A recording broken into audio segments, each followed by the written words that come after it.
Një tjetër ngjarje e rënë traditi i qytetit Durrësit në orët e para të mëngjesit të së hënës, një 29 vjeçar me precedent penal u ekzekutua në një atentat të tipit mafios në një nga lagjet më të populluara të qytetit. Sipas njoftimit zyrtar nga policia e Durrësit, ngjarja ndodhi rreth orës 00:50 në lagje numër 18, pranë qendrës shëndetësore të zonës. Viktima Ermir Dedja po lëvizte në këmbë kur u qellua me armë zjarri nga persona ende të paidentifikuar. Autorët e maskuar dhe të armatosur kanë hapur zjarr nga pas mbi Dedjen, duke e qelluar disa herë në zonën e shpatullave.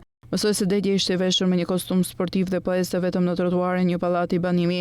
Nga të dhënat paraprake të hetimit, autorët kishin vëzhguar lëvizjet e tij dhe kishin koordinuar për itinerarin e viktimës. Ata kanë zgjedhur një moment të favorshëm për të qelluar në befasi dhe më pas janë larguar me shpejtësi nga vendi i krimit me një automjet që ende nuk është identifikuar. Menjëherë pas të shtënave në vendngjarje kanë bërritur forcat e policisë, më pas autoambulancë e cila transportoi të plagosurin në gjendje kritike në Spitalit Rajonal Durrës. Pavarësisht ndërhyrjes mjekësore, i riu ndëroi jetë sipas plagëve të rënda. Shërbimet e policisë së Durrësit në bashkëpunim me shërbimet e policisë së Tiranës gjetur në fshatin Gërdes një automjet të djegur dhe brenda tij një armë zjarri, të cilat dyshohet se janë përdorur nga autorët e kësaj ngjarje.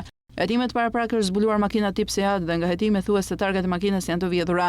Ermir Dedja ishte një emër i njohur për strukturalisht zbatuese me origjinë nga Shiaku.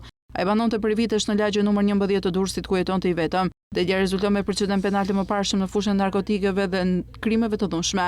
Në 2015 është arrestuar si pjesë operacionit policor të koduar Jupa 1 pasi akuzoi se kishte shitur lënë narkotike një grup i personash që synojnë të trafikonin drogën nga pika kufitare e Murinës drejt Kosovës. Sipas të dhënave të asaj kohe, ai kishte një rol në funksionin dhe në furnizimin me drogë që bashkëpunonte dhe me individ të tjerë me precedent. Tjetër arrestim ndodhi në 2017 kur Dedja u akuzua për përkrahje të shtetasit Ismail Nuredini, i përfshirë në një plagosje me armë të ndodhur në Shiak. Edhe pse u la më pas i lirë për mungesë provash të drejta, emri i tij mbeti i lidhur me rrethe kriminale. Pas ngjarjes në vendngjarje kanë bërritur shërbimet e shumta të policisë, të cilat kanë rrethuar zonën dhe kanë ngritur një grup të posaçëm hetimor në bashkëpunim me prokurorinë e Durrësit.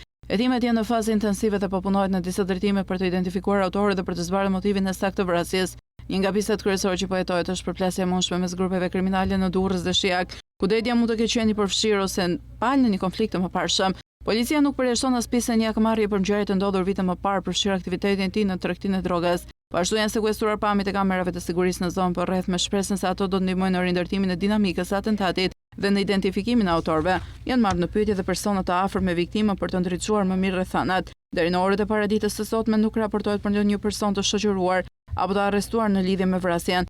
Policia ka intensifikuar kontrollet në rrugët hyrëse dalëse të qytetit, si dhe në zonat periferike, ku dyshohet se mund të jenë strehuar autorët.